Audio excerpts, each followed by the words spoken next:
Halo, perkenalkan nama saya Tia Andriani dari Prodi Sistem Informasi. Di sini saya akan menjelaskan tentang perkembangan Pancasila dalam konteks sejarah dari masa ke masa. Berikut ini penjelasan singkatnya. Yang pertama yaitu pada masa awal kemerdekaan tahun 1945. Pancasila dirumuskan oleh Soekarno dalam pidatonya pada tanggal 1 Juni 1945.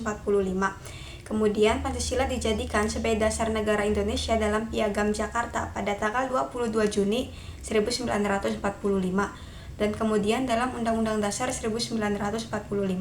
Yang kedua yaitu pada masa Republik Indonesia Serikat. Pada masa Republik Indonesia Serikat, Pancasila masih menjadi dasar negara, tetapi pengimplementasiannya masih terbatas.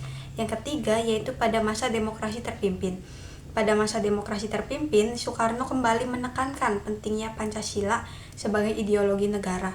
Namun pengimplementasiannya sering diwarnai dengan tindakan otoritarian. Yang keempat, yaitu pada masa Orde Baru. Pada masa Orde Baru, Pancasila dijadikan sebagai satu-satunya asas bagi semua organisasi masyarakat dan politik. Implementasinya sering diwarnai dengan tindakan represif seperti sikap menekan, mengekang, dan menindas. Yang kelima yaitu pada masa reformasi. Pada masa reformasi pun Pancasila tetap menjadi dasar negara. Pada masa ini pengimplementasian Pancasila menjadi lebih demokratis dan menghargai hak-hak asasi manusia.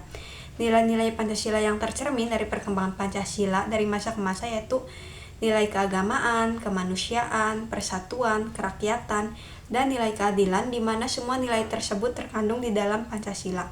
Beberapa pelajaran penting atau refleksi pribadi yaitu yang pertama, Pancasila sebagai dasar negara harus diimplementasikan dengan benar sesuai dengan nilai-nilai yang terkandung di dalamnya.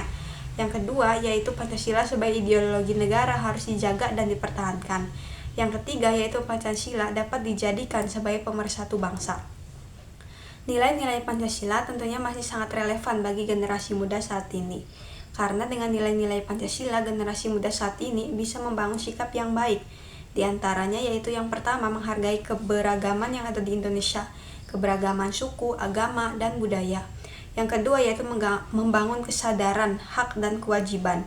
Generasi muda harus memahami hak dan kewajiban sebagai warga negara Indonesia. Yang ketiga, mengembangkan sikap demokratis. Generasi muda harus dapat mengembangkan sikap demokratis dan menghargai proses musyawarah dalam pengambilan keputusan.